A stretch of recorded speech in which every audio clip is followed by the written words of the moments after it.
Hello नमस्कार, welcome to inculcate learning. RRB teaching exam का syllabus हम कवर कर रहे हैं प्रोफेशनल एबिलिटी का, जो कि 50 मार्क्स का है और वो टीजीटी और पीजीटी दोनों के लिए सेम है। ठीक है जी, तो ये क्लासेस टीजीटी पीजीटी दोनों के लिए हेल्पफुल हैं। पीआरटी वालों को ये देखने की ज़रूरत नहीं है क्योंकि बहुत ब्रॉड लेवल पे हैं ये क्लासेस और सिलेबस भी अलग है पीआरटी का, तो आप पीआरटी वाली प्लेलिस्ट जो है वो चेक कर सकते हैं। क्लास थर्ड है ये हमारी। ऑलरेडी हम फिलोसफी ऑफ एजुकेशन जो टॉपिक है उसके अंदर दो चीज़ों की बात कर चुके हैं। पहला हमने इंडियन फिलोसफीज़ की बात कर ली और दूसरा हमने वेस्टर्न फिलोसफीज़ की बात कर ली। आज हमें बात करनी है जी कि इंडियन थिंकर्स और वेस्टर्न थिंकर्स एजुकेशन के बारे में क्या सोचते हैं। तो इन्होंने ब्रॉड लेवल पे ही मेंशन कर दिया, कहीं भी ये मेंशन नहीं किया कि पर्टिकुलरली आप इन थिंकर्स को पढ़ के आइए। ओके, तो इसलिए हमें मोटे मोटे तौर पे जो इंपॉर्टेंट थिंकर्स हैं, जिनके नाम बार बार आते हैं, जो बार बार एग्जाम्स में आते हैं, सो उनके बारे में पढ़ना पड़ेगा। ओके, एक स्टूडेंट का आई थिंक ये भी मैसेज था कि कमेंट था कि ये जो क्लासेस आप करवा रहे हो ये टीचिंग लेवल से तो कहीं ज़्यादा ऊपर की हैं, ये नेट के लेवल की हैं, टीचिंग एग्जाम के लेवल की नहीं है। तो भाई आपका सिलेबस ही नेट के लेवल का है तो मैं क्या करूं, राइट? तो और वैसे भी आपको इतनी डिटेल में ये इतना बेटर क्वालिटी कंटेंट कहीं और नहीं मिलेगा, आप चाहे कितने ही पेड बैचेस ले लो, आई अश्योर यू। ओके, तो आपको वहां पे अगर मिलेगा तो भी इसी तरीके की चीजें मिलेंगी, अदरवाइज बहुत मोटे तौर पे चीजें करवाते हैं लोग, जो भी मतलब मैटर ही नहीं करती। कई बार तो ऐसे लगेगा कि ये क्या नोट्स दिए हैं किसी ने। ओके, सो इसलिए आपकी मर्जी है, आपको जहां से देखना है, जहां से चीजें कवर करनी है, it's totally up to you. But as per my expertise in education, जितना एक्सपीरियंस हुआ है इस फील्ड में, उस हिसाब से जो चीज़ मैं करवा रही हूँ वो मतलब it's like basic to advance है। उसमें आपको जो है जैसे भी क्वेश्चन होंगे आपके सोल्व हो जाएंगे, क्योंकि इन्होंने नाम नहीं लिया इंडियन या वेस्टर्न में किसी का, इन्होंने फिलोसफीज में सिर्फ इतना लिख दिया वेरियस स्कूल्स ऑफ फिलोसफी। तो आप सिर्फ स्कूल का नाम थोड़ी ना याद करके जाएंगे, या फिर स्कूल के नाम पे सिर्फ एक दो लाइन थोड़ी ना पढ़ के जाएंगे, राइट? सो इट्स बेटर कि आप जो है बेटर तरीके से अपने सिलेबस को कवर करें। और क्योंकि जॉब का मामला है तो आप जो है ये मत सोचिए कि कम पढ़ना पड़े और बिल्कुल कम पढ़ने में ही मैं टॉप कर जाऊं, ऐसा तो पॉसिबल नहीं होगा। ओके, तो आपको अच्छे से चीजें कवर करनी पड़ेंगी। क्वेश्चंस भी मैं करवाऊंगी इसके बाद, पर एक बार सिलेबस हो जाए उसके बाद क्वेश्चंस करवाऊंगी। ऐसा नहीं है कि बीच बीच में करवा दिए, ठीक है? लास्ट में सिर्फ क्वेश्चन प्रैक्टिस ही करेंगे। So this is presented by me Raveena. Videos informative लगे तो इनकलकेट लर्निंग को लाइक शेयर सब्सक्राइब आप कर सकते हैं। It's absolutely free and free में इतना तो बनता है। ओके, चलो हम जो थिंकर्स पढ़ने वाले हैं ये थिंकर्स पढ़ने वाले हैं क्योंकि मेजरली इन्हीं के अराउंड क्वेश्चंस रिवॉल्व करते हैं एग्जाम्स में। इनके बारे में आपको अगर पता होगा, इतनी एम्पल अमाउंट ऑफ इंफॉर्मेशन आपके पास होगी, तो फिर और कोई रैंडम थिंकर भी आया, क्योंकि इनमें से कोई ना कोई ऑप्शन में तो साथ में आएगा ना, तो आपका एलिमिनेशन से सोल्व हो जाएगा अगर आपने वो थिंकर ना भी पढ़ रखा हो तो। ओके, बाकी हम क्वेश्चन प्रैक्टिस करते टाइम देख लेंगे। सो गांधी पढ़ेंगे हम, रविंद्रनाथ टैगोर पढ़ेंगे, स्वामी विवेकानंद, अरबिंदो, सावित्रीबाई फुले, ये मेजर हैं जब हम बात करते हैं इंडियन थिंकर्स की। और उसके बाद वेस्टर्न थिंकर्स में communist, John Dewey, Rousseau, Paulo Freire, then Friedrich Froebel, John Heinrich Pestalozzi और अपने मारिया मोंटेसरी। ठीक है, तो एक बार शुरू करते हैं स्टार्टिंग से। गांधी जी के बारे में आपको एक चीज याद रखनी है कि इनकी जो थियोरी थी या इनका जो फिलोसफी थी, आइडियलिस्टिक इन एम थी, यानी इनका एम आइडियलिज्म जैसा था। नेचुरलिज्म इन नेचुरलिस्टिक थी वो कंटेंट और सेटिंग में, कि नेचुरल एनवायरनमेंट में आप चीजों को कवर करवा रहे हो। और मेथड उनका प्रैग्मेटिस्ट था, यानी कि ये हम ऑलरेडी पढ़ चुके हैं। अब अगर मैं आपको आइडियलिज्म, नेचुरलिज्म, प्रैग्मेटिज्म नहीं पढ़ाऊं तो आप गांधी के बारे में भी ये चीजें कैसे समझ पाओगे? ओके, सो आइडियलिज्म एम है जो हम पढ़ चुके हैं कि मेजर फोकस किस पे है, ट्रुथ, ब्यूटी, गुडनेस पे। नेचुरलिज्म की हम बात करेंगे, नेचुरलिस्टिक इनका कंटेंट और सेटिंग है। और प्रैग्मेटिस्ट मेथड की ये बात करते हैं, यानी लर्निंग बाय डूइंग पे या एक्सपेरिमेंटेशन पे ये फोकस करते हैं। ओके, ओरिजिन जो है बेसिक एजुकेशन सिस्टम का, वो इन्हीं की जो एक वो थी जर्नल थी जो ये लिखते थे, पत्रिका हरिजन नाम की पत्रिका, वहां से ही ओरिजिन हुआ है बेसिक एजुकेशन सिस्टम, जिसको हम नई तालीम भी बोलते हैं। तो जहां भी वर्ड आ जाए बेसिक एजुकेशन सिस्टम या नई तालीम, तो वो किससे रिलेटेड है? महात्मा गांधी से रिलेटेड है। ठीक है जी, तो 1937 में इन्होंने क्या किया, एक अपनी जो पत्रिका ये छापते थे उसमें इन्होंने मेंशन किया एजुकेशन का मतलब। इन्होंने बोला कि बाय एजुकेशन मेरा मतलब है कि ऑलराउंड डेवलपमेंट हो, और ऑलराउंड डेवलपमेंट के दौरान हम बच्चे के दिमाग, बॉडी, ये मतलब इट्स लाइक मैन के बॉडी, माइंड और स्पिरिट, आत्मा, ठीक है? तो दिमाग, बॉडी और आत्मा से हम सारी चीजें जो है वो क्या निकाल पाए, बेस्ट उनका निकाल पाए। सो वो बेस्ट पोटेंशियल बच्चे का बाहर निकालने की बात हो रही है, वो भी 3 लेवल पे, बॉडी, माइंड और स्पिरिट के लेवल पे। कई बार सिर्फ इतना सा भी कोट करके आ जाता है कि ये बात किसने बोली है, तो ये महात्मा गांधी ने बोली है जी। ओके, लिटरेसी अपने आप में एजुकेशन नहीं है। I would therefore begin the child's education by teaching it a useful handicraft. यानी कि पहली चीज तो ये हो गई कि ये बॉडी, माइंड और स्पिरिट का बेस्ट पोटेंशियल बाहर निकालना चाह रहे हैं, और दूसरी चीज हो गई कि ये क्राफ्ट बेस्ड एजुकेशन की बात कर रहे हैं। ठीक है, कि ये बोल रहे हैं कि मैं रैंडमली एजुकेशन शुरू करने की बजाय मैं यूजफुल हैंडीक्राफ्ट जो है वो उनको सिखाऊं, उसमें उनकी ट्रेनिंग जो है वो शुरू करना चाहूंगा। Every school can be made self supporting, तो ये सेल्फ सपोर्टिंग एजुकेशन की बात कर रहे हैं कि स्कूल्स को किसी और से फंड लेने की जरूरत ना पड़े। स्कूल में जो बच्चे पढ़ने आ रहे हैं वो क्राफ्ट बेस्ड चीजें या उनको वो चीजें सिखाई जाएंगी, जब वो बनाएंगे उनको हम जो है कमर्शलाइज कर देंगे, तो वहां से हमारे स्कूल का खर्चा निकल जाएगा, टीचर्स की सैलरीज आ जाएंगी। ओके, सो ये चीज यहाँ पे मेंशन की है।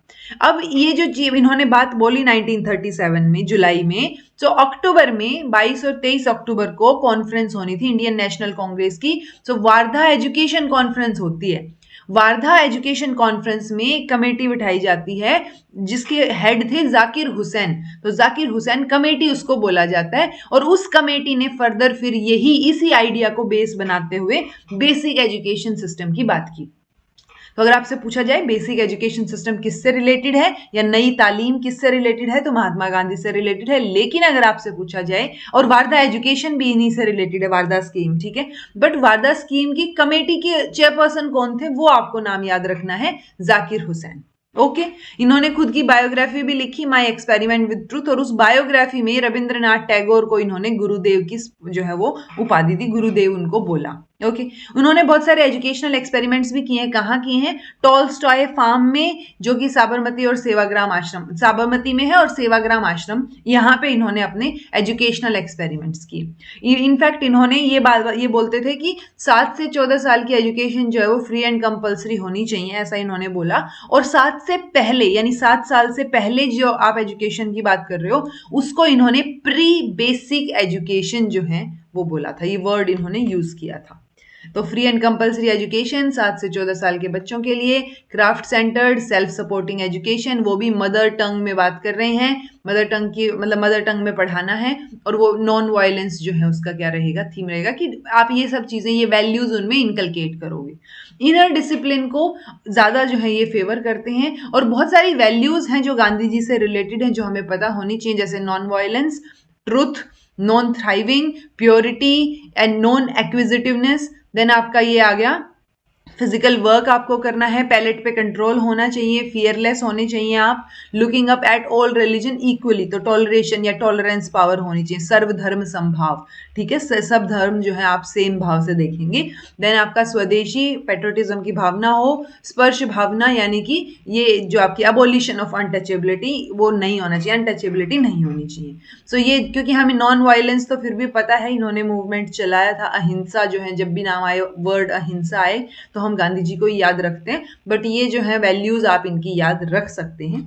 उसके अलावा ये कुछ एक बुक्स हैं इनकी, ये तो आपको मेजरली ये तो पता ही होनी चाहिए, story of my experiments with truth, तो ये वही माई एक्सपेरिमेंट विद ट्रूथ करके आ जाती है किताब कई बार। सो ये महात्मा गांधी की ऑटोबायोग्राफी है। उसके अलावा इन्होंने Hind Swaraj, India of my dreams और एसेंशियल गांधी, ये सारी बुक्स भी मतलब इन बुक्स के ये ऑथर हैं। उसके अलावा एक बुक है जी यंग इंडिया, या एक पत्रिका है एक्चुअली, वीकली पेपर या जर्नल था, ये इंग्लिश में था। फाउंडर कौन है इसके? लाला लाजपत राय हैं, बट बाद में इसको पब्लिश जो है वो महात्मा गांधी ने किया था। सो एक बार एक जगह क्वेश्चन आया हुआ है कि एडिटर कौन था यंग इंडिया का। सो एडिटर या पब्लिशर हम बोलेंगे तो वो महात्मा गांधी थे, ठीक है, तो ये बात आपको याद रखनी है। देन आ जाते हैं रविंद्रनाथ टैगोर पे। रविंद्रनाथ टैगोर जो है वो भी इंडिविजुअलिस्ट और नेचुरलिस्ट हैं, जैसे रूसो हैं। इनकी कुछ एक टर्म्स ये जो हैं स्टेटमेंट्स हैं जो डायरेक्ट आ जाती हैं, आपको पता होनी चाहिए। इन्होंने बोला, I have found that little children learn more quickly the attitude of teacher than the knowledge imparted by him. तो बच्चे टीचर के एटीट्यूड को ज्यादा जल्दी समझते हैं एज कंपैरिजन टू जो वो नॉलेज दे रहा है। सो टीचर का एटीट्यूड जो है वो बेटर होना चाहिए सबसे पहले तो। Teacher can never truly teach unless he is still learning himself. ये बहुत बार आ जाती है, ये तो एटलीस्ट याद रखना कि टीचर तब तक नहीं सिखा सकता जब तक वो खुद ना सीख रहा हो। तो उसको कॉन्टिन्यूटी में लर्निंग, खुद को पहले खुद सीखते रहना पड़ेगा, ठीक है, उसके बाद ही वो बच्चों को सिखा पाएगा। यानी कि एक लैंप जो है वो कभी भी दूसरे लैंप को लाइट नहीं कर सकता जब तक उसकी खुद की फ्लेम जो है वो ना जल रही हो। इट्स लाइक आप एक दिया जला रहे हो दूसरे दिए से, तो पहले वो जो जिस दिए से जला रहे हो उसमें भी तो जो बत्ती है वो जलनी चाहिए ना, तो वो जल रही होगी तभी तो आप दूसरे को जलाओगे, दूसरे को ऑन, मतलब वही बत्ती जलेगी, दिया ऑन होएगा। सो वो पॉइंट है यहाँ पे। तो वो लैंप की बात की रखिए कि इसमें एक टीचर लैंप है, एक लैंप टीचर है और दूसरा लैंप जो है वो बच्चा है। सो टीचर जो है वो तभी सिखा पाएगा जब उसको खुद को आता होगा और वो कॉन्टिन्यूटी में खुद सीखने की भावना रखता होगा कि वो अपने आप को एक लाइफ टाइम लर्नर जो है वो माने, एक्सेप्ट करे। एक और स्टेटमेंट है, God the great giver can open the whole universe to our gaze in the narrow space of a single land. ये एक ही बार आई हुई है स्टेटमेंट, बट ये बीच वाली स्टेटमेंट कई बार पूछी जाती है, तो एटलीस्ट आपको सेकंड वाली पता हो। और इसमें लास्ट वाली में ये गॉड को ग्रेट गिवर बोल रहे हैं कि वो जो है पूरे यूनिवर्स को हमारे लिए ओपन कर सकते हैं, ठीक है। देन है नेशनल एंथम, इन्होंने लिखा है इंटरनेशनलाइजेशन, इंटरनेशनलिज्म की ये बात करते हैं। फर्स्ट एशियन थे ये बात आपको याद रखनी है, to win a Nobel prize. तो नोबेल प्राइज किसमें? लिटरेचर में। गीतांजलि इन्होंने लिखी और वो 1913 में इनको नोबेल प्राइज मिला लिटरेचर में, और वो गीतांजलि को जो नोबेल प्राइज मिला वो इंग्लिश ट्रांसलेशन को मिला था। ओके, ये इनकी कुछ एक बुक्स है, इन बुक्स में से एटलीस्ट यूनिवर्सल मैन आप याद रख लीजिएगा। यूनिवर्सल मैन और गीतांजलि, ये दो तो आपको पता होनी चाहिए, बाकी आप याद रख पाओ तो बेटर है। ओके, देन है जी रविंद्रनाथ टैगोर ने, इन्होंने शांति निकेतन जो है वो शुरू किया। शांति निकेतन एक स्कूल की तरह ही शुरू किया था एक तरीके से तो, बट उसके बाद अब ये यूनिवर्सिटी जो है वो बन चुके हैं। 1901 में इन्होंने फाउंड किया था। 158 है ना, हाँ, 158 किलोमीटर दूर है ये कोलकाता से, बंगाल के रूरल एरिया में है। और वहां पे उन्होंने मतलब इट्स लाइक एक्सपेरिमेंटेशन के लिए शुरू किया था। जिस तरीके की एजुकेशन ये इम्पार्ट करना चाह रहे थे उस तरीके की एजुकेशन इम्पार्ट करने के लिए इन्होंने ये स्कूल शुरू किया था, बट आज ये यूनिवर्सिटी बन चुकी है और इसको विश्व भारती यूनिवर्सिटी के नाम से जानते हैं। और इस यूनिवर्सिटी के चांसलर जो हैं वो कौन है? वो पीएम है जी, ठीक है। यूजुअली जो सेंट्रल यूनिवर्सिटीज होती है, सेंट्रल यूनिवर्सिटी है ये, यूजुअली जो सेंट्रल यूनिवर्सिटीज होती हैं उनके चांसलर प्रेसिडेंट होते हैं, बट ये इकलौती यूनिवर्सिटी है जिसके चांसलर जो है वो प्राइम मिनिस्टर है। ओके, उसके अलावा और टोटल ओवरऑल देखें अगर हम, तो टैगोर का जो एम्फेसिस है टीचिंग में वो एनवायरमेंट के थ्रू टीच करने का है। इसीलिए इन्होंने एनवायरमेंट के करीब जो है जाके वो जंगलों में या मतलब ऐसे बढ़िया से एनवायरमेंट में जाके इन्होंने यूनिवर्सिटी या स्कूल अपना ओपन किया था। ओके, सो ये एम्फेसाइज करते हैं कि एनवायरमेंट के through plus learning by doing, education through self activity, ये सारी चीजें जो हैं आपको कंसीडर करनी पड़ेंगी अगर आप एक प्री स्कूल एजुकेशन को कंसीडर कर रहे हैं। और आज की जो प्री स्कूल एजुकेशन है ना अच्छी, उसमें ये सारी एक्टिविटीज होती हैं। आप देखेंगे कि बच्चों को बहुत सारी एक्टिविटीज दी जाती हैं, लर्निंग बाय डूइंग पे फोकस किया जाता है, एक्सपीरियंशियल लर्निंग जो है वो देने की कोशिश की जाती है। एंड इनफैक्ट जिन स्कूल्स में ज्यादा एक्टिविटीज हो या एक्सपीरियंशियल लर्निंग की बात हो रही हो, वो क्योंकि पेरेंट्स का भी तो काम बढ़ गया ना, तो वो स्कूल्स में आपको फीस भी ज्यादा दिखने को मिलेगी आजकल। ओके, देन है जी स्वामी विवेकानंद, इनके बर्थडे पे, कब है बर्थडे इनका, कौन सी जनवरी को आता है? तो उसको हम क्या करते हैं, नेशनल यूथ डे जो है सेलिब्रेट करते हैं। ये मैन मेकिंग, लाइफ गिविंग और कैरेक्टर बिल्डिंग एजुकेशन की बात करते हैं। जो आपको याद रखना है वो है मैन मेकिंग, क्योंकि मैन मेकिंग एजुकेशन की बात कौन करता है, ये क्वेश्चन कई बार पूछ लिया जाता है। ओके, तो स्वामी विवेकानंद बात करते हैं। जिवा इज शिवा की बात करते हैं कि सर्विस टू मैन जो है वो हाईएस्ट सर्विस रहेगी। नेशनल इंटीग्रेशन की बात करेंगे कि इंटॉलरेंस या सेक्टेरियन वायलेंस ये सब चीजें ना हो इनके अगेंस्ट, हम इंटीग्रेटेड रहें, ठीक है। इन्होंने ह्यूमन माइंड को मंकी से कंपेयर किया है। 2 एविल्स की बात की है इन्होंने इंडिया में, एक तो वुमेन के against trampling on women and grinding the poor through caste restriction. So गरीबों के ऊपर जो आप कास्ट रेस्ट्रिक्शन लगा रहे हो और वुमेन को जो रेस्ट्रिक्ट कर रहे हो, ये दो बड़ी एविल है इंडिया में। अगर ये ठीक हो गई तो हमारा देश बढ़िया हो जाएगा। ओके, इन्होंने जैसे वहां शांति निकेतन था रविंद्रनाथ टैगोर का, यहाँ पे रामकृष्ण स्कूल है, ठीक है, तो कृष्ण परमहंस से ये रिलेटेड है। प्रैक्टिकल वेदांता, अद्वैत वेदांता, भारतम भारत, तो ये जो है इनकी क्या है, पब्लिकेशंस हैं, बुक्स हैं, तो ये आप ध्यान रखेंगे। ओके, एक दो स्टेटमेंट्स हैं जो आपको पता होनी चाहिए, जो पूछी जाती हैं अक्सर। सो मेजरली तो यही वाली स्टेटमेंट पूछी गई है हर बार, हर एक पेपर में, education should B man making and society making, या फिर education is the manifestation of perfection already in man. तो परफेक्शन तो ऑलरेडी मैन में है, हम क्या कर रहे हैं, उसको मैनिफेस्ट कर रहे हैं, बाहर निकालेंगे उस मैनिफेस्टेशन के थ्रू। ठीक है, सो वही ये दो statement, man making, society making, या फिर मैनिफेस्टेशन ऑफ परफेक्शन वाली चीज स्वामी विवेकानंद की है, और ये हर बार पूछी जाती है। उसके अलावा भी ये दो टर्म्स और हैं, लेकिन इन दो कोट्स को बहुत कम पूछा जाता है। नो नेशन इज ग्रेट और good because parliament enact this और that, but because its men are great and good. So कोई भी नेशन इसलिए अच्छा या ग्रेट नहीं है, महान नहीं है, कि उसकी पार्लियामेंट ने वैसा बनाया उसको, नहीं, क्योंकि उसके लोग वहां के ग्रेट और गुड हैं, इसलिए वो नेशन ग्रेट और गुड बनता है। ओके, दूसरा है what we want is progress, development and realisation. No theories ever made human being higher, no amount of books can help us to become purer, only power is in realisation and that lies in ourself. तो वही manifestation वाली चीज होगी कि सारा perfection आपके अंदर ही है, and comes from thinking, let human being think. तो हो सकता है सिर्फ इतना बोल दिया जाए, लेट ह्यूमन बीइंग थिंक, जो है वो किसने दिया है, स्वामी विवेकानंद से रिलेटेड है जी। ओके, देन आते हैं जी श्री अरबिंदो घोष। इनसे भी काफी बार क्वेश्चन आता है, ऑल्दो इनसे एक क्वेश्चन हमेशा आता है, तो आप उसको इंटीग्रल एजुकेशन के वर्ड को याद रखिए। जब भी इंटीग्रल एजुकेशन वर्ड आपको दिखे तो आपको अरबिंदो याद आ जाने चाहिए। सो जहां भी इंटीग्रल एजुकेशन पूछा जाए वहां पे अरबिंदो को टिक कर दीजिएगा। बाकी और थोड़ी सी इन्फॉर्मेशन इनके बारे में, इन्होंने बंगाल डेली जो है युगांतर नाम का, और इंग्लिश डेली वंदे मातरम नाम का शुरू किया था, जहां पे ये अपने रिवोल्यूशनरी आइडियाज को प्रमोट करते थे, क्योंकि ये ऑब्वियसली हम ये इनकी मेजर फिलोसफीज, या श्री अरबिंदो, स्वामी विवेकानंद, ये उस टाइम के है ना जब आजादी मिली नहीं थी हमें, बहुत पहले के हैं। सो वो है कि ये युगांतर और वंदे मातरम आप याद रख सकते हैं। देन इनकी जो फिलोसफी है वो कॉम्बिनेशन दिखेगी आपको, आइडियलिज्म, रियलिज्म, नेचुरलिज्म और प्रैग्मेटिज्म का।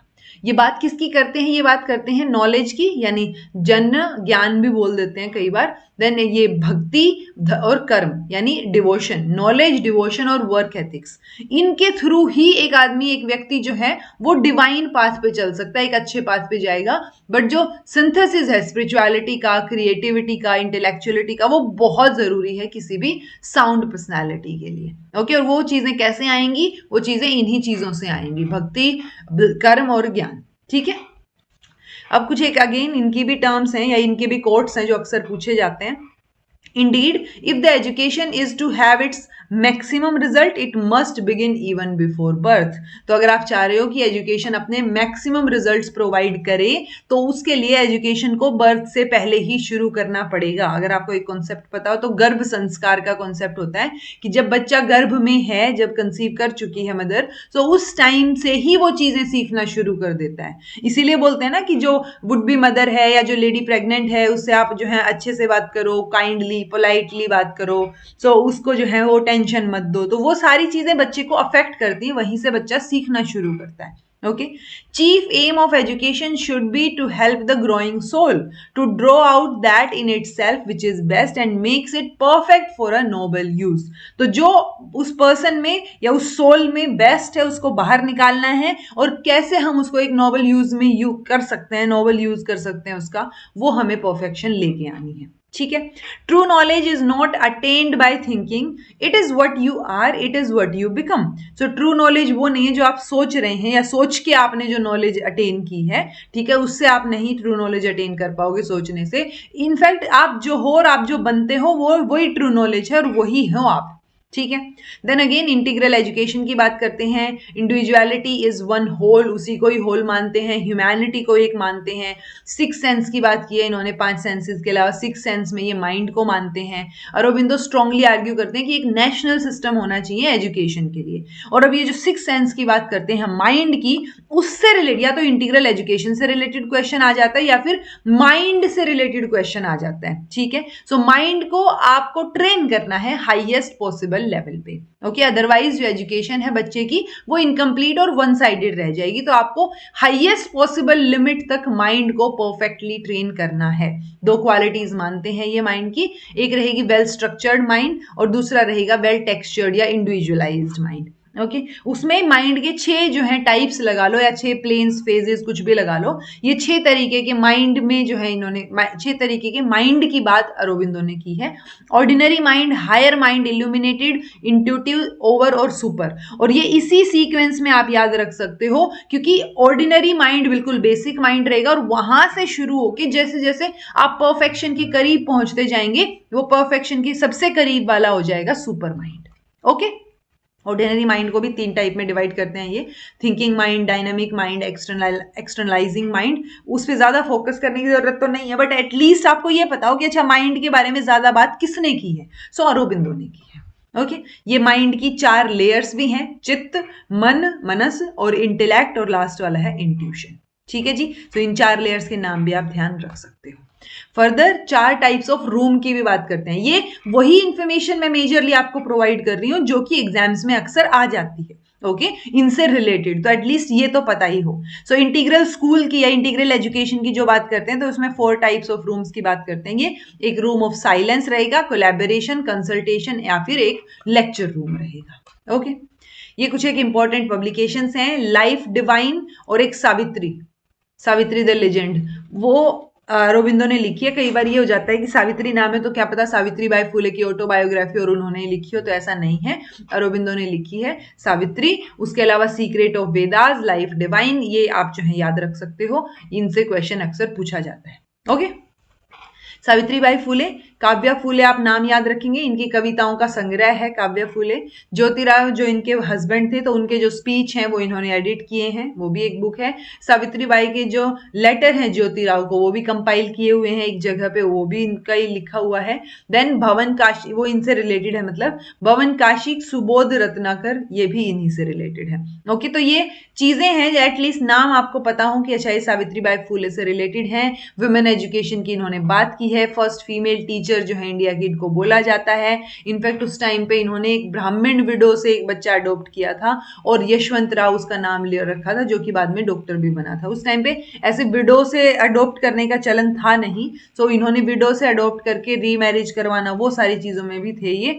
और फर्दर इन्होंने ये अपने ये पहले उस टाइम पे बहुत ब्रॉड मूव था, बोल्ड मूव था एक्चुअली, कि इन्होंने अपने हस्बैंड की चिता को जो है वो अग्नि भी दी थी। सो वो सावित्रीबाई फुले से रिलेटेड याद रखिए। लास्ट में ये सेवा करते करते ही जो है प्लेग की महामारी जब आई थी तो ये बाकी लोगों को बचाते बचाते ही जो है इनका निधन हो गया था। ओके, देन है जी वेस्टर्न थिंकर्स, कॉम्युनिस्ट। कॉम्युनिस्ट जो है ये चेक रिपब्लिक या चेक स्लोवाकिया उस टाइम पे जो था वहां पे पैदा हुए थे ये, और फर्स्ट अमंग फर्स्ट थे, कुछ एक लोगों में थे ये जिन्होंने न्यू साइंटिफिक स्पिरिट की बात की थी।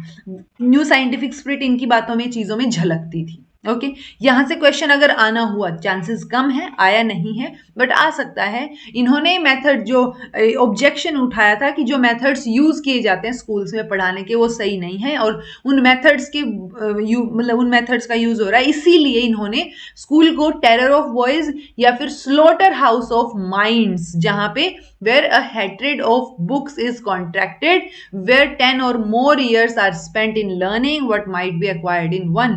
तो 10 या उससे ज्यादा साल जहां स्पेंड किए जा रहे हैं स्कूल में, वहां पे सिर्फ आपके दिमाग की बलि चढ़ाई जा रही है और कुछ नहीं है, इसीलिए स्लॉटर हाउस बोला है इन्होंने स्कूल को, और टेरर ऑफ बॉयज भी बोला है। ओके, ये पनिशमेंट में बिलीव नहीं करते, ऑल्दो ये बोलते हैं कि पनिशमेंट कभी कभी नेसेसरी है बट वो स्कूल के काम से एसोसिएटेड नहीं होनी चाहिए। ठीक है, क्योंकि उनका ये कहना है कि अगर टीचर की जो स्किल है वो एक इंप्रेशन डाल के बच्चे पे वो नहीं समझा पाए तो ये पनिशमेंट वगैरह क्या ही इफेक्ट डालेंगे बच्चे पे। ठीक है, तो टीचर की स्किल ऐसी होनी चाहिए कि वो बच्चे को इंप्रेस कर पाए, वो वहां पे ही बच्चा समझ जाए।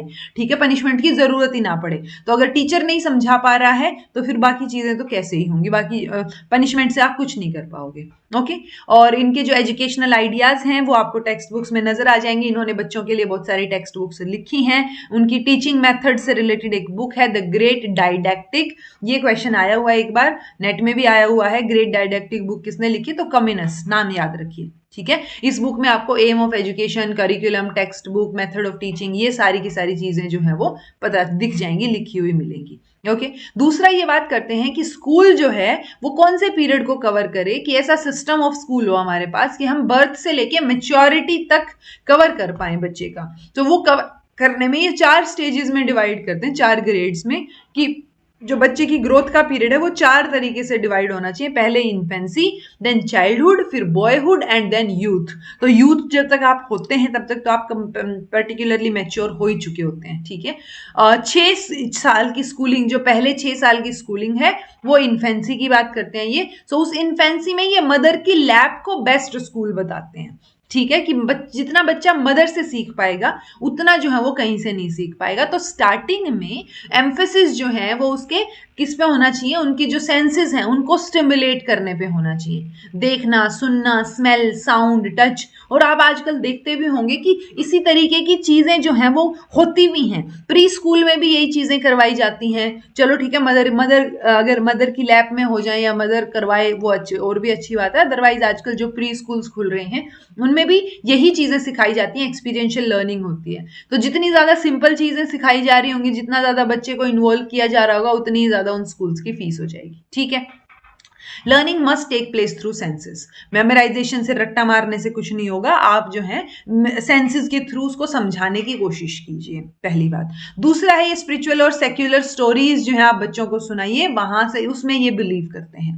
इन्होंने बुक्स लिखी हैं बहुत सारी, उनमें से एक बुक है जो फर्स्ट इलिस्ट्रेटिव बुक है, जिसमें पिक्चर आपको नजर आएंगी। तो पहली पिक्चर बुक बच्चों के लिए द वर्ल्ड इन पिक्चर, ये फेमस है क्योंकि इसमें बर्ड्स, एनिमल्स, उनकी पिक्चर्स हैं और वहां से चीजें रिलेट करके समझाई गई हैं। इन्होंने जो टेक्स्ट बुक्स लिखी हैं वो स्पेशली बच्चों की नीड्स के अकॉर्डिंग है। वो उस तरीके की पिक्चर्स को यूज करके बच्चों को अट्रैक्ट करने की, उनका इंटरेस्ट जो है उसमें डेवलप करने का काम इन्होंने किया है।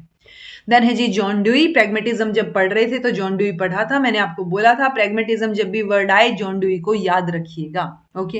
देन है प्रैग्मेटिस्ट है ये। School is a specialised social institution, और इन्होंने मिनिएचर सोसाइटी बोला है स्कूल को। ये क्वेश्चन कई बार आता है कि who said school as an, who sees school as a miniature society, तो कौन देखता है, जॉन ड्यूई देखते हैं। तो वो स्पेशलाइज सोशल इंस्टीट्यूशन मानते हैं, मिनिएचर सोसाइटी मानते हैं स्कूल को। ट्रेडिशनल सिस्टम जो स्ट्रिक्ट डिसिप्लिन है उसके बिल्कुल अगेंस्ट है ये। ऑल्दो ये जो टर्म अभी आपको दिख रही है, teaching is learning as selling to buying, तो ये अगर मतलब इट्स लाइक अगर डायरेक्ट पूछी जाए ये स्टेटमेंट सही है गलत है, तो ये गलत है जी। लेकिन ये किसने दी है, जॉन ड्यूई ने दी है, क्योंकि इन्होंने बोला कि आप जैसे टीचिंग और लर्निंग सेलिंग और बाइंग की तरह है। जैसे अगर आप कुछ बेचना चाह रहे हैं तो आपको खरीदार भी तो चाहिए ना, खरीदने वाला। तो जब वो खरीद ले तो वो सेलिंग बाइंग हुई। ऐसे ही जब आप टीच करना चाह रहे हैं तो कोई तो पढ़ने वाला चाहिए। सो टीचिंग तभी फिजिबल हो पाएगी जब लर्निंग के लिए लर्नर सामने होगा, या लर्नर जो है वो होगा एक्चुअल में। कि टीचिंग तब तक इफेक्टिव या कंप्लीट प्रोसेस नहीं माना जाएगा जब तक लर्निंग ना हुई। ओके तो टीचिंग और लर्निंग को सेलिंग और बाइंग से इन्होंने कंपेयर किया है। बट इन जनरल हम इस स्टेटमेंट को देखें तो टीचिंग या लर्निंग कोई कमोडिटी नहीं है, ऑब्जेक्ट नहीं है। तो इसलिए ये स्टेटमेंट को हम सही नहीं मानते हैं जब हम पेडागोजी की बात करते हैं। ओके उन्होंने वैसे तो पर्टिकुलरली कोई एम ऑफ एजुकेशन नहीं दी, बट हम ओवरऑल कंपेयर कर लेते हैं, या उनकी जो टीचिंग्स हैं, उनकी बुक्स है, वहां से जब निकालते हैं चीज़ों को तो हम देखते हैं कि वैल्यू क्रिएशन की बात करते हैं, मैक्सिमम ग्रोथ बच्चे की हो, सोशल एफिशिएंसी हो। ये मैंने आपको बताया भी था कि प्रैग्मेटिज्म की जब हम बात करेंगे तो हम सोसाइटी से कनेक्ट करते हैं, सोसाइटी से रिलेट करते हैं, क्योंकि अल्टीमेटली लोगों को सोसाइटी में ही रहना है। ओके और नेचुरलिज्म में हम सोसाइटी से दूर रहने की बात करते हैं, जहां पे हम रूसो की बात करेंगे। देन है मेक चाइल्ड एज एक्सपेरिमेंटलिस्ट, क्योंकि प्रैग्मेटिज्म की बात है तो एक्शन बेस्ड चीजें तो होंगी ही। प्रिपेयर चाइल्ड फॉर लाइफ, तो बच्चे को लाइफ के लिए प्रिपेयर करना है। 3 लेवल या 3 कैटेगरीज स्टेजेस में ये जो है एजुकेशन को डिवाइड कर रही हैं। प्ले पीरियड 4 से 8 साल, पीरियड ऑफ स्पॉन्टेनियस अटेंशन 8 से 12, और period of reflective attention 12 years onward. ठीक है तो इनकी जो बुक है how we think and interest and effort in education, so इन 2 बुक से हम क्या निकाल सकते हैं, कंक्लूजन निकाल सकते हैं कि ये learning by doing, direct experience, integrated approach, then आपका इंडिविजुअल अप्रोच, कलेक्टिव अप्रोच, इन तरीके की चीजों पे बात करते हैं। ठीक है जी, इनको सपोर्ट करते हैं। कुछ एक क्रिटिसिज्म भी फेस करना पड़ा है जॉन डुई के एजुकेशनल थॉट्स को देखोगे तो, क्योंकि ना तो ये ट्रूथ और वैल्यूज, क्योंकि प्रैग्मेटिज्म आ गया ना, तो ट्रूथ या रियलिटी तो फॉर्मेशन में है, प्रोसेस में बन रही है, मेकिंग में है, राइट। मटेरियलिस्टिक बायसनेस जो है वो नजर आती है, एब्सेंस है एम ऑफ एजुकेशन का, क्योंकि इन्होंने पर्टिकुलरली ये एम होने चाहिए वो नहीं दिए हैं। इंडिविजुअल डिफरेंसेस पे ही फोकस करने को बोला गया है। कई बार सिर्फ इंडिविजुअल डिफरेंसेस पे आप फोकस करेंगे तो आप ओवरऑल सभी को साथ लेके नहीं चल पाएंगे। हर बार आप कोई चीज करके ही दिखाएं, वो भी उसकी भी लिमिटेशन है, हर बार ऐसा पॉसिबल नहीं होता है, फिजिबल भी नहीं होता है। रिलीजियस एजुकेशन को इन्होंने कंप्लीटली नेग्लेक्ट किया है। प्रोजेक्ट मेथड की इम्प्रैक्टिकलिटी की बात इन्होंने नहीं की है, क्योंकि प्रोजेक्ट मेथड ये वही वाली बात होगी कि लर्निंग बाय डूइंग, कि आप करके दिखाना या हर चीज में आप इंक्लूड कर पाए, हर चीज को करके दिखा पाए, वो पॉसिबल नहीं है, वो प्रैक्टिकल नहीं है। और अगर ये चीजें हैं भी तो बर्डन बहुत ज्यादा है टीचर के ऊपर, कि टीचर सोचेगा अब कैसे करना है, क्या करना है। सो वो बर्डन जो है वो आपको टीचर पे देखने को मिलेगा। एम्फेसिस प्रेजेंट पे ज्यादा है, फ्यूचर को तो नेग्लेक्ट ही कर दिया है इन्होंने। ओके, लर्निंग बाय डूइंग पे है। So practicalism, practicality, project method, learning by doing, इन पे फोकस है। सो ये जो चीजें हैं ये क्रिटिसाइज की गई हैं कि भाई इनके भी नेगेटिव पॉइंट्स हैं। हर बार हम ये बोल रहे हैं कि हाँ learning by doing, learning by doing, but हर बार ये फिजिबल तो नहीं है ना कि आप हर चीज को लर्निंग बाय डूइंग से सिखा पाओ। ओके, देन है जी रूसो।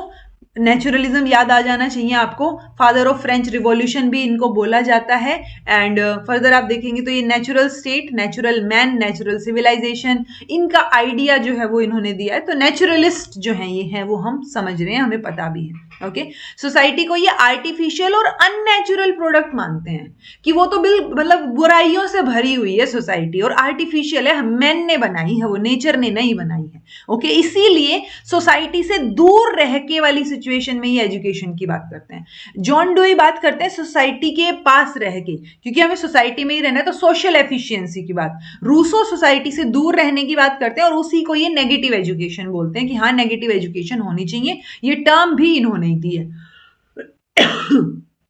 एमील, सोशल कॉन्ट्रैक्ट और कन्फेशन, ये 3 बुक का नाम आप याद रखेंगे, अक्सर पूछी जाती है। एमील तो बहुत बार, अगर बहुत इजी क्वेश्चन पूछना है तो एमील आएगा, ओके क्वेश्चन पूछना है तो सोशल कॉन्ट्रैक्ट आ जाएगा। इनकी लास्ट बुक थी कन्फेशन, पूछी नहीं गई है अब तक, हो सकता है पूछ ली जाए। ओके, सो एमील जो है इनकी बुक, उसके अंदर इन्होंने करिकुलम को 5 स्टेजेस पे डिवाइड किया है। एक इन्फेंसी के लिए 0 से 5 साल, एक बच्चे चाइल्डहुड के लिए 5 से 12, एक एडोलेसेंस के लिए, यूथ के लिए, और एक इन्होंने वुमेन के लिए अलग से ही स्टेज बनाई है एजुकेशन की। सो एजुकेशन फॉर वुमेन को इन्होंने अलग से एक स्टेज में, 5th स्टेज में डाला है। इनकी जो बुक है सोशल कॉन्ट्रैक्ट, उसमें भी ये लिखते हैं कि मैन जो पैदा होता है ना, वो तो बिल्कुल फ्री पैदा होता है, लेकिन बाद में आके हर जगह से वो बंधनों में, चेन्स में जकड़ जाता है। सो वो चीज गलत है। तो वो सोसाइटी का मतलब ही जकड़न से मानते हैं कि सोसाइटी आर्टिफिशियल है, और जो चीज, जो नेचुरल चीज होती है वो प्योर होती है, बट सोसाइटी के पास या सोसाइटी के कांटेक्ट में आके चीजें गड़बड़ा जाती हैं, ऐसा इनका कहना है। ओके, इनके अकॉर्डिंग एजुकेशन जो है वो अकॉर्डिंग टू नेचर होनी चाहिए, बच्चे के अकॉर्डिंग हो। डिफरेंट स्टेजेस की इन्होंने बात की है। ओनली सेकेंडरी, इन्होंने सिर्फ सेकेंडरी प्लेस दिया टीचर को, कि टीचर सेकेंडरी लेवल पे है। पहला जो है वो क्या होना चाहिए, बच्चा होना चाहिए, चाइल्ड सेंटर्ड एजुकेशन। इंस्ट्रक्टर नहीं है टीचर, गाइड है। बीच बीच में जहां जरूरत पड़ेगी वहां गाइड करेगा, ना कि इंस्ट्रक्शंस दे देगा। Okay, so process of guidance education को ये बोल रहे हैं। एजुकेशन, नेचर, मैन, थिंग्स, इनसे आप लेंगे। मेजरली नेचर की बात करते हैं, रिवॉर्ड और पनिशमेंट की बात नहीं की है। जो मैंने आपको जब वो प्रैग्मेटिज्म पढ़ाया था तब एमील की स्टोरी भी बताई थी कि अगर उसने शीशा तोड़ दिया है तो वो रात को जब उस कमरे में सोएगा और उसको ठंड लगेगी तो वो अपने आप सीख जाएगा कॉन्सिक्वेंसेस से। तो आपको पनिशमेंट या रिवॉर्ड कुछ नहीं देना है, नेचर ही ग्रेट है और नेचर ग्रेट टीचर है, वही सिखा देगी अपने आप। Okay, discovery of unfolded trait, तो बचपन में हमें उसके जो अनफोल्डेड ट्रेट्स हैं उनको जो है बाहर निकालना है, और वो नेचर के करीब होके ही बाहर निकल सकते हैं। ओके, ट्रू एजुकेशन कहां से आएगी, जजमेंट और रीजनिंग से आएगी rather than memory. Let children be children, तो ये स्टेटमेंट जो है वो इन्होंने बोली है कि बच्चों को बच्चे ही रहने दीजिए। ओके, नेगेटिव एजुकेशन की बात करते हैं। अगर अभी भी नेगेटिव एजुकेशन ना समझ आया हो तो ये कैरेक्टरिस्टिक्स हैं कि पॉजिटिव एजुकेशन नहीं है, ये टाइम सेविंग इसमें नहीं हो रही है कि लिमिटेड पीरियड हो, इतनी देर की क्लास होएगी, नहीं, टाइम कोई बचा नहीं रहा है, बच्चे को नेचर के करीब छोड़ दो। बुक्स की भी कोई बात नहीं हो रही है, कोई हैबिट फॉर्मेशन, ओरल एजुकेशन, हम कुछ नहीं प्रोवाइड कर रहे हैं बेसिकली इसमें। बच्चा सिर्फ नेचुरल इंपल्सेस से सीख रहा है, हमें उसके नेचुरल इंपल्सेस को फॉलो करने को अलाउ करना है बच्चे को। Back to nature, return to nature की ये बात करते हैं। ओके जी, ये इनकी बुक्स हैं। बुक्स में आपको एमील तो याद रखनी ही है, ये सबसे फेमस बुक है इनकी। उसके अलावा आप सोशल कॉन्ट्रैक्ट को ध्यान में रख सकते हैं। इनके नाम दिख जाएं तो बढ़िया है, अदरवाइज ये 3 बुक्स पूछी नहीं गई हैं अब तक। ओके, देन है जी पाउलो फ्रायरे, बहुत इंपॉर्टेंट है क्योंकि क्रिटिकल पेडागोजी की बात करते हैं। ठीक है, क्रिटिकल पेडागोजी में, और ये इन्फ्लुएंस है किससे, प्लेटो और मार्क्स से। क्रिटिकल पेडागोजी में ये बात करते हैं प्रॉब्लम बेस्ड पॉइज्ड एजुकेशन की, कि जो पहले आप टीचर क्या करेगा, प्रॉब्लम बच्चे के सामने रखेगा और उसके बाद बच्चा उसके सॉल्यूशन बताएगा और दोनों मिलके फिर उसके क्या क्या बदलाव हो सकते हैं, कैसे इंप्लीमेंटेशन हो सकता है, उस पर काम करेंगे। ओके, जो प्रेजेंट करंट सिस्टम है उसको इन्होंने क्रिटिसाइज किया है और उसको इन्होंने बैंकिंग मॉडल ऑफ एजुकेशन बोला है, क्योंकि बच्चा इसमें क्या है, पैसिव है, एम्पटी है, टीचर जो है वो एक्टिव है। जैसे बैंक होता है वैसे ट्रांजैक्शन हो जाएगा टीचर से बच्चे में।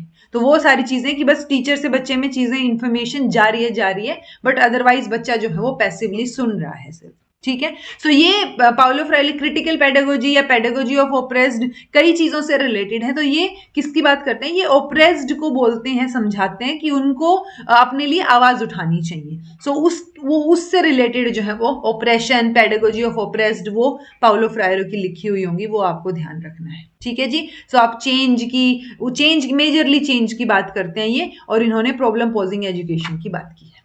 फ्रेडरिच फ्रोबिल, किंडरगार्टन, ये तो आपको याद रखना ही पड़ेगा। ठीक है, self activity of mind is the first law of this institution. तो सेल्फ एक्टिविटी यानी किंडरगार्टन में ये सेल्फ एक्टिविटी को फोकस करते हैं, बच्चे करके खुद से सीखें। अल्टीमेटली आपको किंडरगार्टन के अराउंड इनकी चीजें घूमती हुई नजर आएंगी। आपको किंडरगार्टन वर्ड याद होना चाहिए कि वो फ्रोबिल से रिलेटेड है। ठीक है, पहला जो किंडरगार्टन स्कूल है, कि पहला जो किंडरगार्टन है बेसिकली, वो इन्होंने 4 से 6 साल के बच्चों के लिए ब्लैकेनबर्ग में खोला था 1837 जर्मनी में। और किंडरगार्टन वर्ड का मतलब भी, जर्मन वर्ड है ये, और इसका मतलब भी क्या है, चिल्ड्रंस गार्डन। सो ये बच्चे को एक प्लांट की तरह देख रहे हैं, चाइल्ड को और प्लांट को कंपेयर कर रहे हैं, स्कूल को एक गार्डन की तरह देख रहे हैं, टीचर को गार्डनर की तरह देख रहे हैं, माली की तरह, और स्टूडेंट्स जो है वो टेंडर प्लांट्स हैं जिनका ध्यान जो है वो माली रखेगा कहाँ पे, गार्डन में। ओके, प्ले को ही प्योरेस्ट फॉर्म ये मानते हैं, देखते हैं प्ले की बच्चा उससे बेटर सीख पाएगा। ओके, तो इनके जो केजी सेंटर, मतलब इनका जो किंडरगार्टन है, वो 3 एलिमेंट्स के अराउंड आपको सेंटर्ड आएगा, नजर आएगा, ये आप ध्यान रख सकते हो। Use of play material, singing of his play songs and playing of various educational games in the play circle. तो ये 3 चीजों पे ये फोकस करते हैं, सिंगिंग, प्ले मटेरियल और जो है एजुकेशनल गेम्स खेलना। ओके, अब जो प्ले मटेरियल है उसमें 2 टाइप की मटेरियल की बात करते हैं, एक तो गिफ्ट्स की बात करते हैं, एक ऑक्यूपेशन की बात करते हैं। ऑक्यूपेशन किससे रिलेटेड है, जो ऑक्यूपेशन मतलब फर्दर जो ऑक्यूपेशन बन सकता है वैसी सी चीजें, जैसे sewing, weaving, paper folding, paper pricking, clay sticks, तो ये सारी चीजें। ठीक है, तो उनको बनाना, वुड आर्ट, तो वो सारी चीजें ऑक्यूपेशन से रिलेटेड होंगी, बट बच्चा खुद ही करके सीख रहा है यहाँ भी। ओके, इनकी एक बुक भी है एजुकेशन ऑफ मेन, उसमें इन्होंने लिखा कि जो ट्रू मेथड है consist in considering the mind of a child as a living whole, so उसके in which all the parts work together, ताकि वो एक हार्मोनियस यूनिटी जो है वो प्रोड्यूस कर पाए।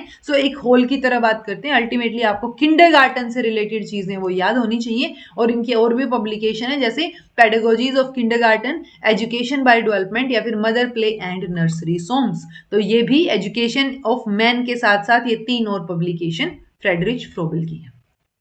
पेस्टोलॉजी, पेस्टोलॉजी को आप किस चीज से याद रखोगे, पेस्टोलॉजी जो है वो मेजरली उन्होंने अपने आइडियाज जो है अपने ही बनाए हुए स्कूल्स में क्या किए, इंप्लीमेंट करके देखे। इन्होंने मदर्स के लिए एक मैनुअल लिखी है, how Gertrude teaches her children. तो जर्ट्रूड आप लगा लो, एक कैरेक्टर है, वो अपने बच्चों को कैसे पढ़ाती है वो इस बुक में आपको पूरा का पूरा मेंशन मिलेगा। तो कैसे आपको बच्चों से डील करना चाहिए वो चीजें इसके अंदर मिलेंगी। ये गेम्स के ऊपर और हार्मोनियस डेवलपमेंट पे ज्यादा फोकस करते हैं। तो आपको क्या नजर आएगा, यहाँ पे आपको चाइल्ड सेंटर्ड चीजें नजर आएंगी। मदर का रोल जो है वो इन्होंने स्पेसिफिकली मेंशन किया, एम्फसाइज किया है। गेम्स को काफी महत्वता देते हैं ये डेवलपमेंट और एजुकेशन में। स्पॉन्टेनियस एक्टिविटीज की ये बात करते हैं कि स्पॉन्टेनियस एक्टिविटीज से ही बच्चा जो है वो सीखेगा, लर्निंग उसकी वहीं से होगी। ठीक है, तो उन्होंने बहुत सारे ऑब्जेक्ट्स भी बनाए हैं, ग्रेट, मतलब ऑब्जेक्ट्स को कैसे यूज किया जाए टीचिंग में, वो भी इन्होंने बताया है पेस्टोलॉजी ने। तो ये how Gertrude teaches her children, ये चीज आप याद रखिए। मेजर एम क्या है इनका, harmonious development of all power, जिसमें ये मोरल, इंटेलेक्चुअल और फिजिकल पावर की बात करते हैं। ओके देन है जी मारिया मोंटेसरी। मारिया मोंटेसरी के आपको 3 प्रिंसिपल्स नजर आएंगे। बच्चे की रिस्पेक्ट करना, एनवायरमेंट प्रोवाइड करना, उसको प्रिपेयर्ड बेटर एनवायरमेंट और स्पेशल मटेरियल्स का इस्तेमाल करना। इनफैक्ट आजकल तो काफी रील्स और एड्स भी आप देखते होंगे मोंटेसरी बेस्ड चाइल्ड ना सॉरी मेथड्स, ठीक है, टॉयज, मोंटेसरी टॉयज कि आप उसके तरीके से सीख सकते हो। तो उसमें भी हम सेंस ऑर्गन्स का, चीजों का ज्यादा इस्तेमाल कर रहे हैं कोई भी टॉय की हेल्प से, और कलेक्टिव मेथड को के ये अगेंस्ट थी। और इन्होंने मेजरली वही बोला कि बच्चे को कैसे जो है आप बड़ा कर सकते हो, उसकी इंटरेस्ट, नीड्स, उस बेसिस पे आप उसको इंस्ट्रक्शन देंगे। और इन्होंने भी बहुत सारी जो है चीजें या बुक्स मेंशन की हैं, लिखी हैं, बहुत सारी चीजें प्रोवाइड की हैं हमारे लिए। मेजरली इन्होंने भी senses are the gateways of knowledge पे फोकस किया है। पहले 6 साल बहुत क्रूशियल होते हैं, इसीलिए जो टीचिंग मेथोडोलॉजी है वो मेजरली किस पे बेस्ड है, इन्होंने जो भी एजुकेशनल मटेरियल या टीचिंग मेथोडोलॉजी बनाई है वो इनकी सेंसेस को इन्वॉल्व करने पे ही बेस्ड है। ठीक है, तो आजकल जो टॉयज भी आते हैं या कई बार सेंसरी बुक करके भी आप सर्च करके देखोगे मिल जाएगी, तो वो सारी चीजें बच्चों के सेंसेस को डेवलप करने के लिए कि अलग अलग मटेरियल की बनी हुई है वो, अगर आप पूरा मैट बिछा दोगे तो वो उसमें अलग अलग चीजें होंगी, कहीं से साउंड आ रही है, कहीं से बच्चा टच करके देख रहा है, ठीक है, कहीं से आवाज, तो वो सारी चीजें आपको वहां पे नजर आएंगी। ये मारिया मोंटेसरी से रिलेटेड आप चीजें याद रखेंगे। ये बच्चे की रिस्पेक्ट पे ज्यादा फोकस करते हैं कि बच्चे को सीखने दीजिए अपने आप। ओके, बच्चा अपने आप नए कॉन्सेप्ट जो है वो डेवलप कर लेगा। देन जी एक दो टर्म्स हैं वो आप ध्यान रख सकते हैं, ये ऑल्दो मैंने बता दी थी, bipolar tripolar process. Bipolar process की बात इवोल्यूशन ऑफ एजुकेशनल थियरी नाम की बुक में जॉन एडम्स ने की है कि एजुकेशन बाइपोलर होता है। ट्राइपोलर जो है वो किसने बोला, जॉन ड्यूई ने बोला, और सोशियोलॉजिकल पॉइंट ऑफ व्यू जो है वो इंक्लूड कर लिया। एडम्स एम्फसाइज करते हैं टीचर और चाइल्ड पे, लेकिन जॉन ड्यूई जो है वो सोशियोलॉजिकल या सोसाइटी वाले पॉइंट ऑफ व्यू के ऊपर भी काम करते हैं। एक स्टेटमेंट है जॉन लॉक की, philosopher who express the ideas that senses are not always reliable। हम हर जगह सेंसेस की बात कर रहे हैं, बट जॉन लॉक का कहना है कि हर बार रिलायबल नहीं होते, कई बार सेंसेस की वजह से भी हम जो है धोखा खा सकते हैं। Okay, with sense impression sometimes conflicting with each other. तो सेंस ऑर्गन्स भी एक दूसरे से कॉन्फ्लिक्ट कर सकते हैं जो हम एक्सपीरियंस करते हैं। ठीक है, वही होता है ना जिसे प्रत्यक्ष को प्रमाण की आवश्यकता नहीं होती, ऐसे हम बोलते हैं, बट हर बार जो चीज दिखती है वही सच हो ऐसा भी जरूरी नहीं है। तो जॉन लॉक का कहना है कि आप हर बार सेंसेस के जो आइडिया है उसके ऊपर रिलायबल नहीं रह सकते। ठीक है, सो ये थे जी सारे के सारे फिलोसोफर्स, मेजर मेजर चीजें मैंने आपको करवा दी हैं, बाकी हम क्वेश्चन प्रैक्टिस के थ्रू देख ही लेंगे कुछ और चीजें। And this was all about today, thank you so much for watching, I hope ये आपके लिए हेल्पफुल रही हो। इसी के साथ हमारा जो पहला पार्ट है फिलोसफी ऑफ एजुकेशन आपके सिलेबस में वो हमने कंप्लीट कर लिया है। सोशियोलॉजिकल पॉइंट ऑफ व्यू जो है वो कल से या नेक्स्ट क्लास से शुरू करेंगे। Okay, so this was all about today. Thank you so much for watching. Be happy, keep smiling, subscribe to Inculcate Learning because it is absolutely free, and be consistent in your efforts because consistency is the only key to success.